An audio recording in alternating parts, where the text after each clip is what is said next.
Good afternoon, Dr. Vaibhav. I would like to Good. thank you first of all for taking out time for an interview with Collegedunia. My pleasure indeed. My pleasure. Yeah. So, sir, before starting with the interview, I would just like you to brief a bit about your experience as well as the education for our viewers. My experience and my education. To be very specific, I would like to start my early journey. Actually, my family is a family of engineers, and nobody is connected with the law domain, and nobody was interested that I should be in law. But from my, at the time there was not that much age for 5-year BLLB. At the time, the modes were after graduation 3-year LLB. And I made up my mind after during graduation that I will pursue LLB and I will be a teacher. And I have completed my LLB and then LLM and with the corporate law specialization. And I decided during my LLM that I will do something through which I can connect the theory of Bentham, that is the theory of pleasure and pain. And I would like to connect with the public health law, because at the time there was one mandate which was going on, that health for all by year 2000. So I have chosen the topic that is on the public health law, and I have completed my LLD on the area specific which is related to public health. And I joined academics in 2000 itself, and I started my career from DAV PG College, Muzaffarnagar. Then I joined Subharti Institute of Law. At the time, this was not a university. It was under an umbrella of private colleges of Chaudhry Charan Singh University. And it was a big challenge to develop this institute when various law schools were emerging, and the tendency of attendance was rarest of rare in this local surrounding of Meerut. But I started, and we tried, and students were regular. Meanwhile, I got an opportunity to work with the Hidayatullah National Law University. I got selected as assistant professor senior scale in 2000. At the last of 2006 and the beginning of 2007. I worked over there for around about 1 year. And at the time, I was the spokesman of the university altogether. And meanwhile, I got an opportunity to work with Addis Ababa University. And I have been told that I have to work in the human right domain and public health law domain. Since my doctoral work was on public health law, and there was not much in India on the area specific to public health, so I, prefer to be with Addis Ababa University. And I asked a liaison from my university, that is from Hidayatullah National Law University, but my vice chancellor. Then vice chancellor told me that it's better you can resign. We will not give you this much long leave or the liaison. Then I resigned at my tenure position, and I prefer to be with Addis Ababa University. I worked with them for around about 2 years, and then came back to India. And then I joined Subharti University as associate professor. At the time, the stature of Law Institute under CCS University, it was a Law Institute under Subharti University. Now we had the entire flexibility to develop our own course curriculum, our own design. We can detain the student, and there are so many things. The academic flexibility was with us. So I think it is the right time to be with the Swami Vivekanand Subharti University.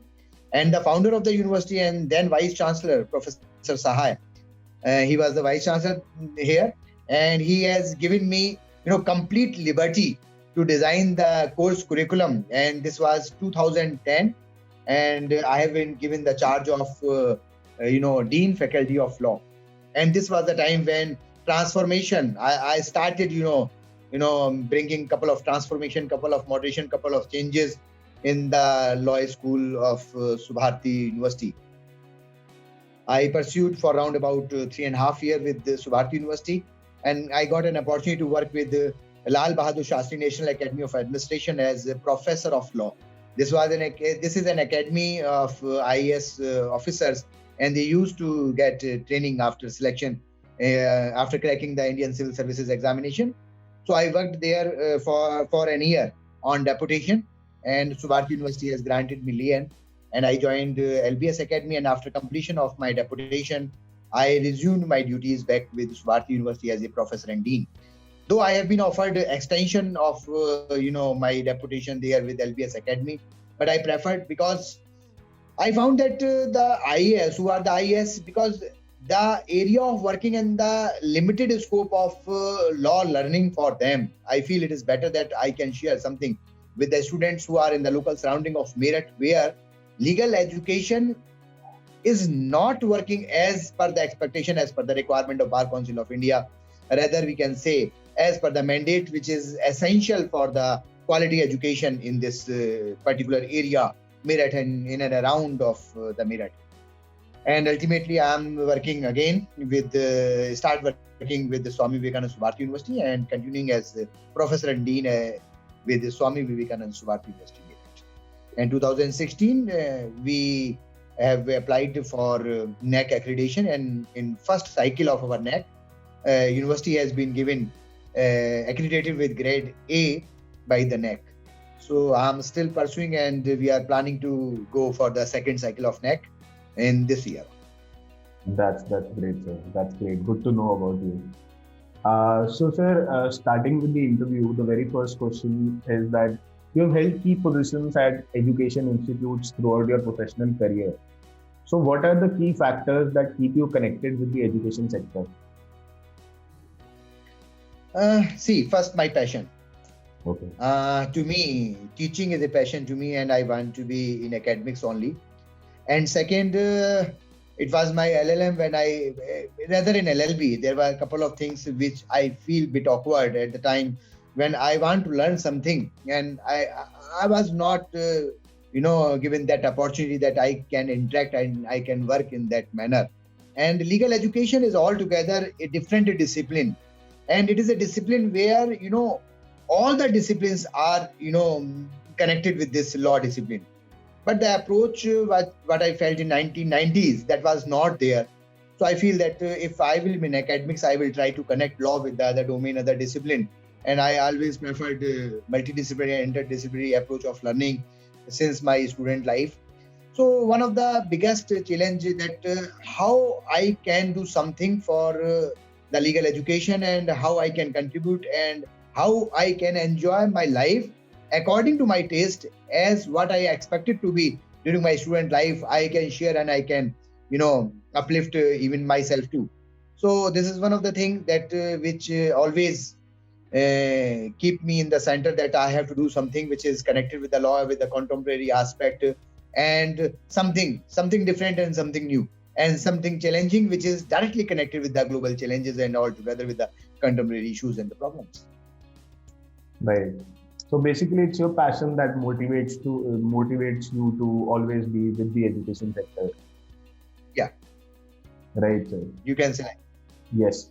So, being the dean and principal of Sardar Patel Subharti Institute of Law, what is your philosophy of leadership? How would you describe your leadership style? Actually, I feel that I am not a leader. Rather, I am a mentor, or you can say I am the guardian of my students. I believe I have to adopt my student. And since I have adopted this college and I have adopted my students, I used to, take care of them as if they are my own kids. And I used to connect with their natural parents in a way that they are my friends and they are my elder brother, or sometimes they are my younger brother. And I used to connect with them in a way so that they can understand my problem and I can understand their problem. If I feel that I am a mentor and I am a guardian of my students, I will be in a position to better understand the background story of my student, because ultimately they are the different problems, like sometimes financial issues, sometimes emotional issues, sometimes family issues, sometimes the n number of issues which we can categorize. But ultimately, if I feel that I am a teacher and I am a dean, I am the boss or I am the leader, so ultimately that I cannot give what is expected from me. But if I feel that I am the guardian, might be possible a student can say that I am the leader. But I feel I am not a leader, I am simply a guardian. And my philosophy is like that. I am here to mitigate the gap of the students with the books. Actually, I have to connect my student with the books. Lawyering is a profession where every student will have enough books and enough literature with them at the time when they are in the court, if they are as a professional lawyer or a transactional lawyer. And if they want to go for the judiciary and they want to pursue for different government examination. Ultimately, even at that point of time, they have to connect themselves with the books. Actually, my effort is how books can be the best friends of my students. If students, I maybe, and I used to say, and I used to give one challenge that if you can prove me that I am wrong and you can be on the top and you have to prove that you are better than me, then I will be the happiest one. And when I can say, if I am giving the challenge that you have to prove me that you are better than me, so ultimately more than 50 students, because the mindset and the human psychology, they come up, nahi nahi hum to prove kar denge sir se behtar hai. We are from the latest generation and we are from this young generation, and sir is from the like, because sometime our mindset and our goals and our family values, and sometime when we are talking about the value education, in a way when we are talking about the sanskar, which is somehow missing, then the mindset of the student is slightly on a different mode and on the different side. So at the time I used to give this type of challenge, and when a student accepts, and if anyone accept, and if students accept that, then definitely they prove their potential, and they are there where they were expected to be. Okay. So basically, sir, you are always like open to students, and you welcome them to approach you for any kind of queries, doubts, and you're always there to help them. Yeah, students are on my utmost priority. If any student want to meet me, I am open to them. Anytime they can come to me. First, my students. Second, my teacher. Third, my ministerial staff, and last but not the least, me. And undoubtedly, sometime because of the meetings, because we are in one university, so I have to give, I have to manage each and every, activity of the university, because ultimately I have to give proper time to my university authorities altogether. So this is the management, how I have to do. And since I am here, single and living in the campus, so I can spare much time for the student and for my university altogether. And the leadership of my university, I would like to say, even they used to consider university as a family. And when I'm talking about Subharti, then the Subharti University is known as a Subharti family. And Subharti means the family of the good Indians. This is the terminology, that the term Subharti, it is a terminology which is the brainchild of our founder, that is Dr. Atul Krishna and Dr. Mukti Bhatnagar. And ultimately we are planning, and I cannot say we are planning, actually we wish to contribute a bit, and we wish to accept, and we wish to adopt that thing, that so that we can inculcate the things in the personality of the students, and we can develop our students, and we can provide that output to the country which is required for the development of the nation, so that they can be a good leader. They can be, they have some respect for the national leaders. They must have something for the nation, for their parents, for their education, but undoubtedly, but obvious, for their future and for their livelihood too. All right, sir. That's great, sir. Additionally, sir, being the Dean and Principal of Sardar Patel Subharti Institute of Law, how do you strategize about the key programs and plans for the marketing and administration of your school? So far as the marketing is concerned, my student is my spokesman. Because ultimately, if I'm going to invest something to the market, it is going to be a burden on my institution. And if I will invest that amount which I'm going for the purpose of advertisement, if I will invest that amount on my student, and I feel that will give an added advantage and some top-up education to them. And ultimately, since a student is my spokesman, and a student is my my planning and my working is student-centric. And they are the different type of guest lectures from the national and international legal luminaries. And I used to avoid the expenditure on the marketing. Rather, I used to cut that expenditure, and I used to invite different professors from the country, and even from outside the country, sometime from Australia, because I have good connection from a couple of law luminaries outside the country. But obviously, it is a two-way process. I used to contribute them, and they used to contribute to my students. And secondly, I used to organize visits for the students at different places, like police station, and you can say prison centers, and different centers where a student can go and they can learn. that you can say if they will see and they will understand the problem, and then if they will visit the police station, there are the different diaries, and if by their own eyes they will understand what is the basics of the law, because it is essential to understand the grassroots level things. If I will go and if they will directly go to the High Court and the Supreme Court and they are not aware about the grassroots level working, might be possible they will not be in a position to understand the gaps of the system. So I used to make them, understand what are the gaps and what is the system that is on the grassroots level. So students used to visit different villages, different police stations, jails, and other centers, so that they can understand what the law is and where is the gap in between the law and the society, and how they can mitigate the gap, and what is the actual role of a lawyer and what is the actual role of a judge. So they have to, they have to understand where they can fit themselves in the entire system, and if they will be in a position to understand where they can fit themselves, then ultimately it will not be a big challenge for them to get success after the completion of BLLB or LLM or the PhD, whatsoever the program they are in. So that's it. That's great, sir. You are like trying to give them the practical exposure that's required to like implement their job roles in future.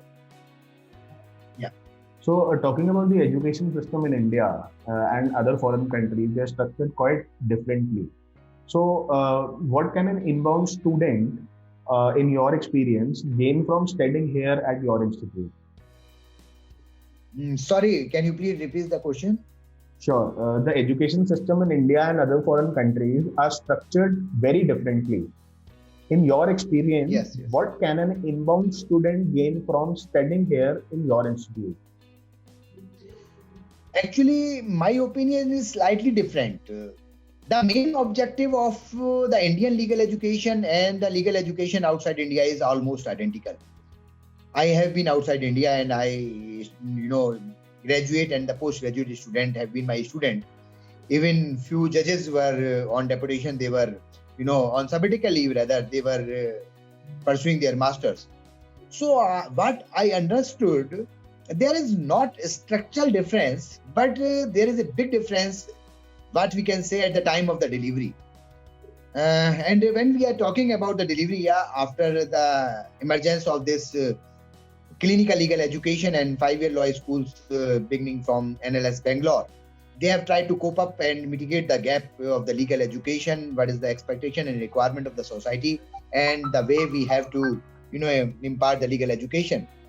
Still, I would like to say, national law institutes can be counted on fingertips. And so far as the law schools in India, specifically traditional law colleges, the big gap is attendance is not that much, practical. Most of the students believe to attend the college, that is non-attending. And even law school, whenever students are having two options, under hardcore discipline and regular classes and non-attending classes, most of the students, and if students are intelligent enough, they feel that they can sit idle in the house and they can prepare for the examination. So what I feel and what I have given here, the practical exposure with the help of the moot court competitions, essay writing competitions, some, you can say, client counseling things, some, competitive exam training, you can say career counseling sessions, and sometime have one-to-one dialogue about what is there in their personality and what is the requirement where they want to be. Actually, now we are living in a global village, and even when we are talking about the education, students are going overseas for the purpose of their masters. So if they feel there is a gap, what they have done here in BLLB, and if they want to pursue their LLM from any of the developed country, so if they feel there is a gap, then they will not rate our institute as better one. So what we have done that our course curriculum, they are having 50% of the, subject component or the course component, which are related to, international perspective. Like we do have n number of papers. That is, if we are having 58 papers, which are the compulsory and elective, in total, students are expected to complete round about 58 subjects, rather 58 courses, with 222 credit our courses. So round about 120 credit hours are allotted for those papers which are having the international contemporary aspect or international perspectives. So if they will go outside, they will be in a better position to face the global challenges and connect this domestic legal education with any of the country where they are pursuing the masters. And more specifically, when we are talking about master's degree outside India, then they are giving specialty in one particular domain. Might be possible patent, might be possible copyright, might be possible this banking laws, might be possible human rights, and sometimes even more micro issues are there over there. They are focusing during their 1 year master's program. Actually, when we are focusing on their 1 year master's program, they are specialized and a tailored program to develop skill set on one particular domain. Whereas we have given the basics of most of those domains, where if a student want to develop one skill set on one particular domain, then definitely they can build their building on the base what we have developed for them. That in that way we are different with most of the law schools. Even I used to go through the syllabi and the course content of the different national law universities, and with the help of my couple of mentors and my friends, I used to introduce those components in my course structure. I used to modify my course curriculum as and when as required, and in that way I can say my students are getting that education which is essential, and they can do justice with them anywhere around the globe, wheresoever they will get the opportunity and they will be given an opportunity. That's great, sir. So I think you have already answered what there was in the next question, but yes, it's related to the curriculum part. So how does the curriculum of your college ensure the best practice of the industry? Just a brief about it once again.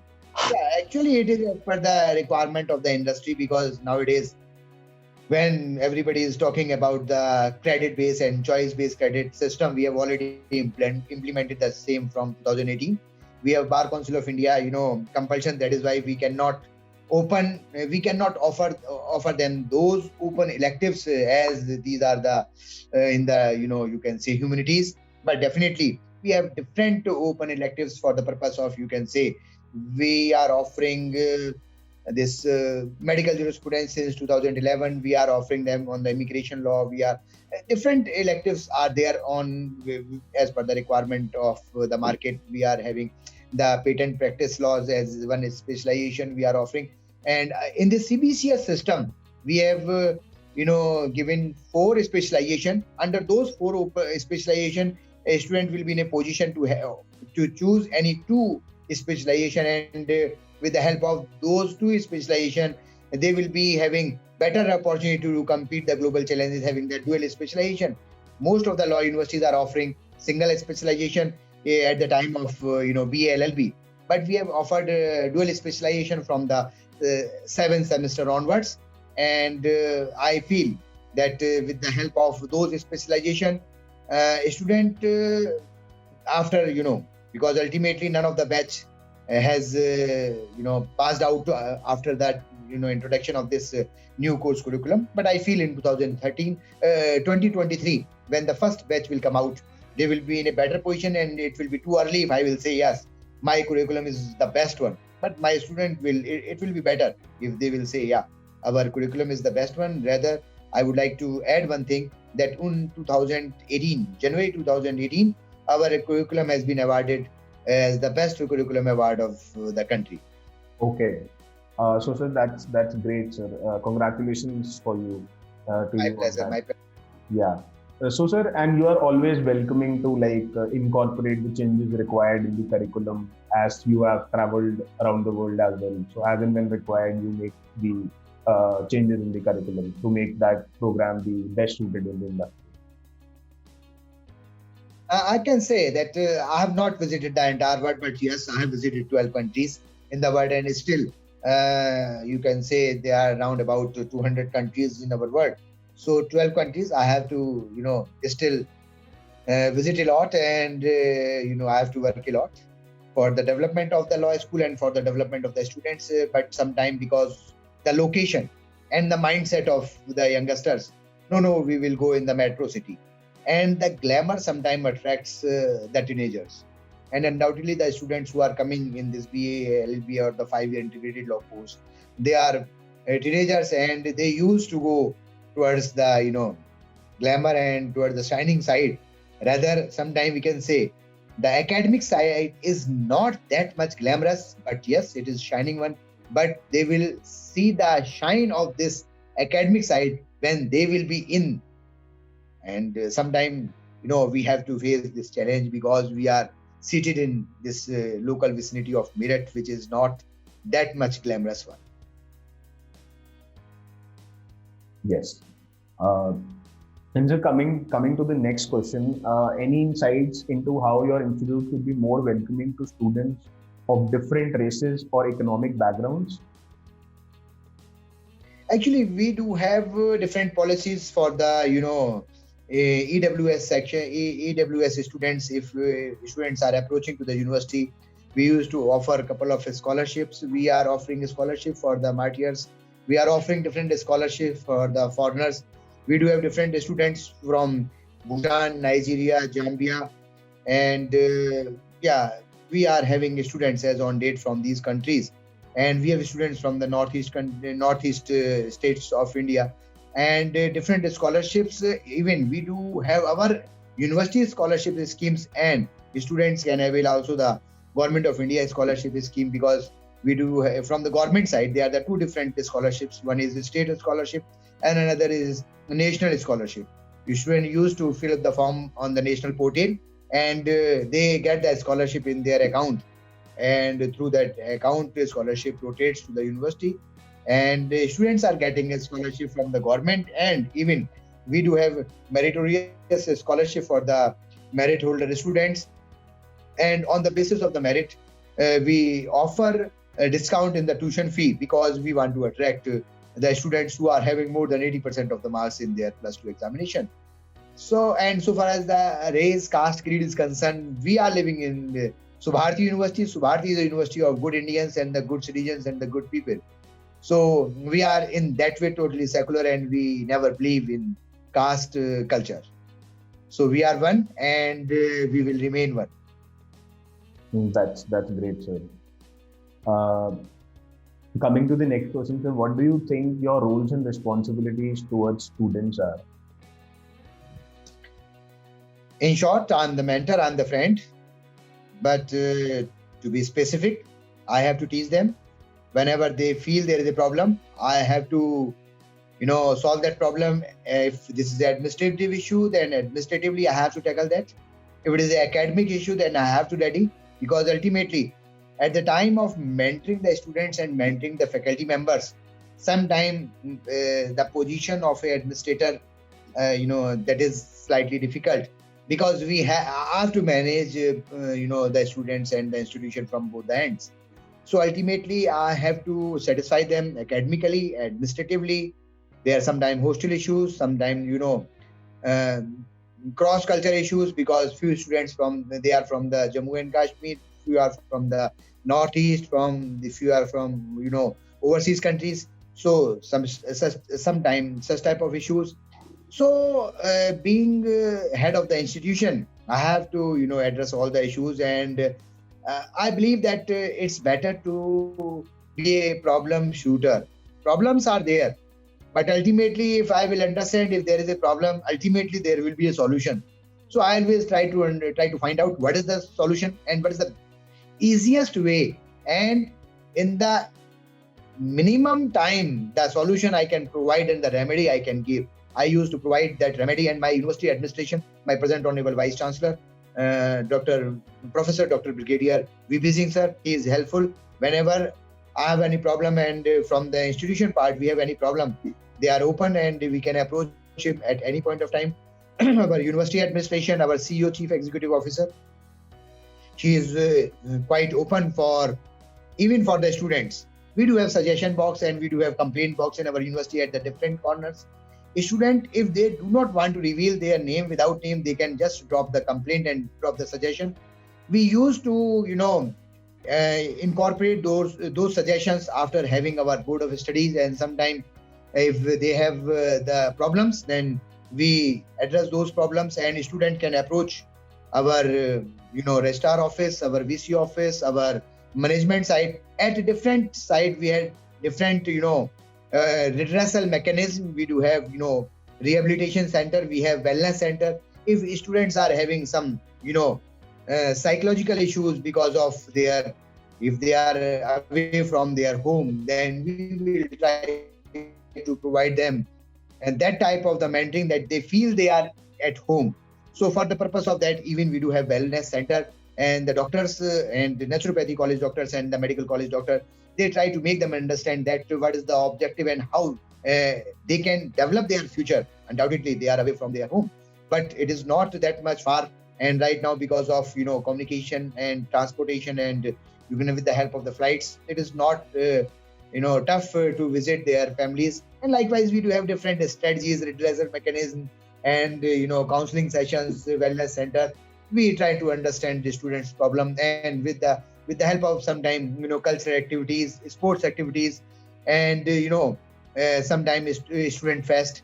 And it's more specifically, I am talking about law, then sometime moot court activity and activity with the students, because we do have moot court association. This is a student body, and who are managing the moot court activity in the college. If they are engaging themselves and if they are busy, so ultimately such issues and problems, I feel the problems which were there in 2010, 11 and 12, and the problems slowly and gradually, and at present I can say problems are here, but they are negligible.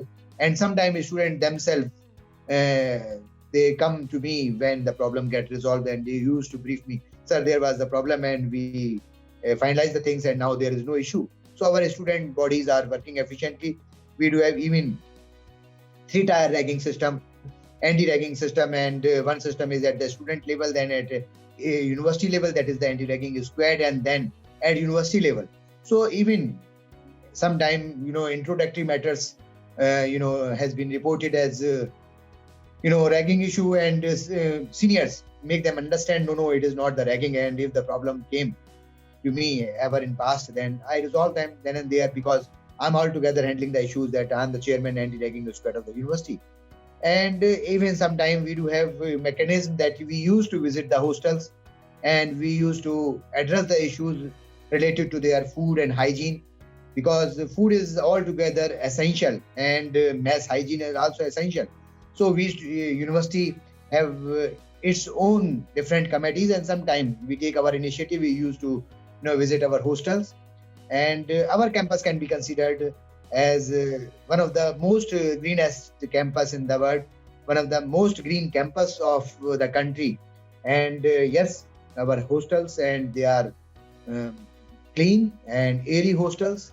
And if I will say, then it will not be good, because I am party to the party. But I'm sure that a student will say, our hostel in our university is one of the best. That's great, sir. And you're providing the best solutions to the problems you can in the shortest period of time.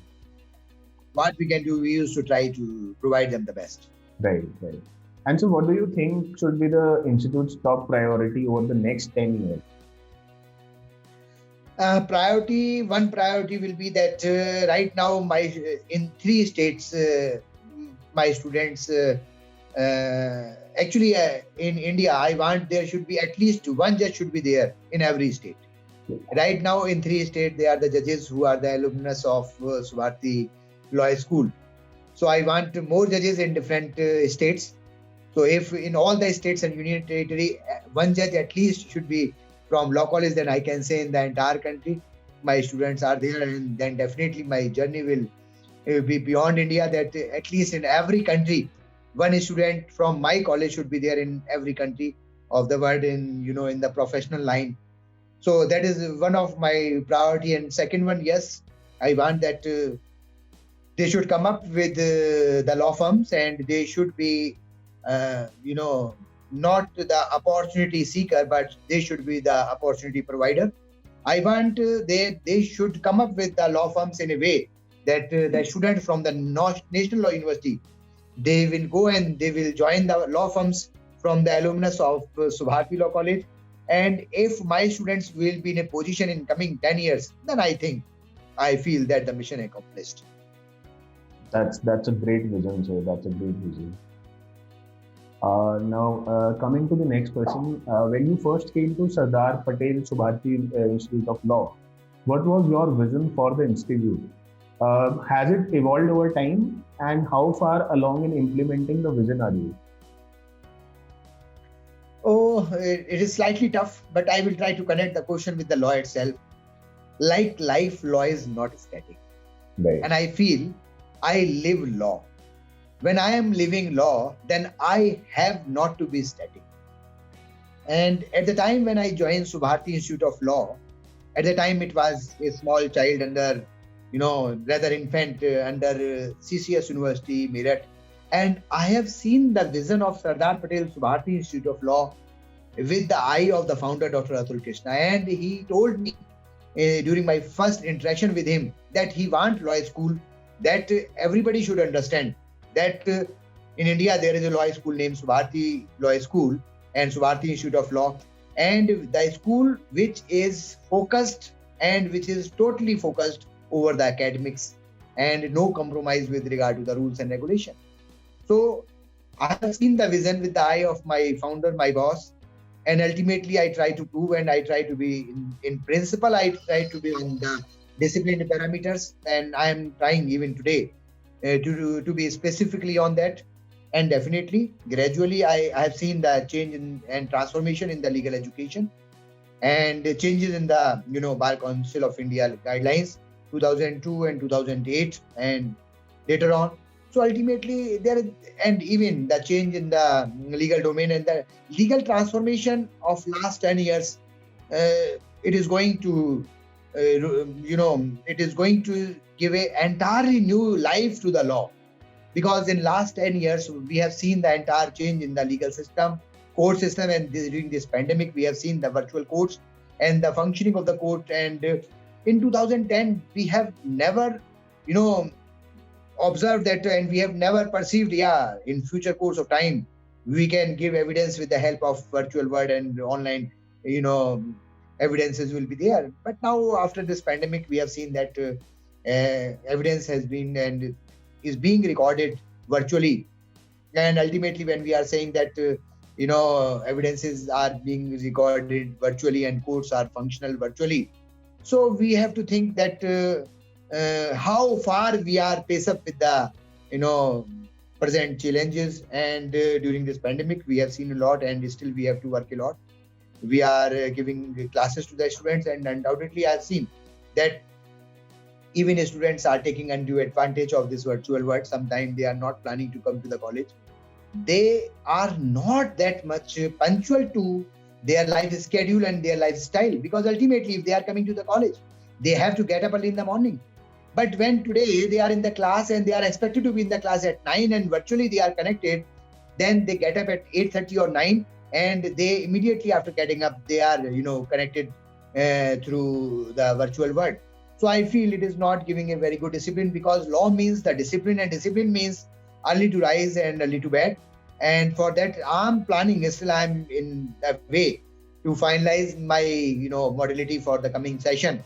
Then in what manner I will blend my education virtually and, to offline mode, so that a student should rise in the morning, early to rise and early to bed, and their sitting habit to the library. Because if they are sitting in the library, then definitely it will develop patience.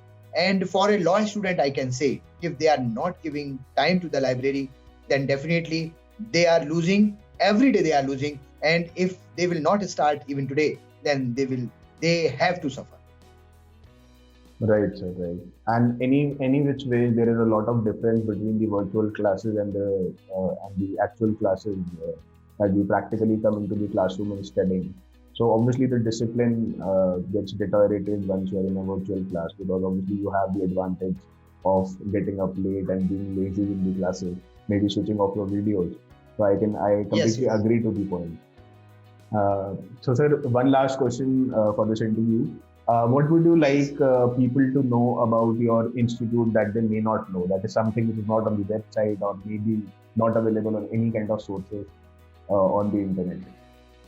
Actually, I would like to convey to all that if they want to do something in their life, and if they want to live law with less grammar and in an economic rate, then Subharti Law Institute is one of the best. We are not selling the glamour. We are serving the society with the quality education. Sometimes they will compare our law school with the other law schools only with the help of the website. We are not paying that much and we are not investing that much on the content developer. And they will, develop our website in that glamorous manner so that they may have the feel that what we are. So I would like to request them at least come down once. And seeing is believing. Just see it, feel it, and believe it. And I'm sure then you will definitely say that it is the actual destination from where we are, nurturing the students and the budding lawyers,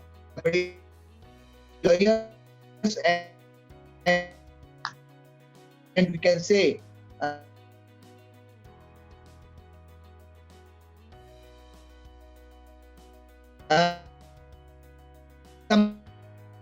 yeah, please. So I was saying that actually seeing is believing. If they can come down and if they can understand what we are, then I can assure them that the law in books and law in courts, that is not different. It is entirely not the two sides of a coin. Actually, law in books and law in court, that is similar, provided we will let them know how to study the law books, how to understand the law. And in that way, they will be in a position to understand that our students from classroom to courtroom, there will be no gap in between the court and class.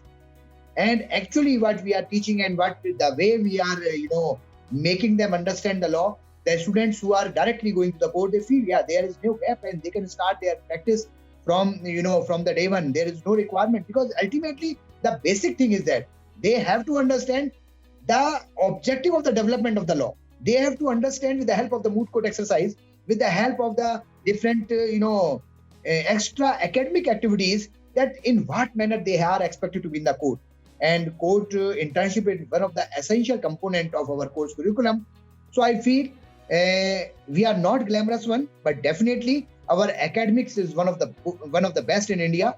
So if they want to do something, and whether they want to be in academics specifically for the purpose of judicial services and government services in legal field, then Subharti Institute of Law is one of the best, and never try to lose it, and at least come down once and see it, feel it, and then believe it.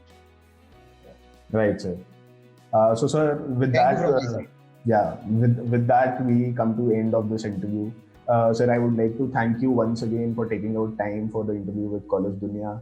It was pleasure interacting with you, and I hope this interaction would help the students, the viewers, to make the right decision in the choice of their colleges. Thank you so much for being with us, sir. I'm also thankful to the Collegedunia, because ultimately through this platform might be possible that because through this virtual world and through this virtual platform might be possible others will understand what we are, because ultimately we are not investing much on the marketing, but we are investing on the academic side, and this is possible with the help of Collegedunia and like platform. And I am really thankful and feeling indebted for your time and for your consideration of our institute to take the insight of Sardar Patel Subharti Institute of Law. Thank you, and thank you very much. Thank you so much. Collegedunia once again. Thank you so much, sir.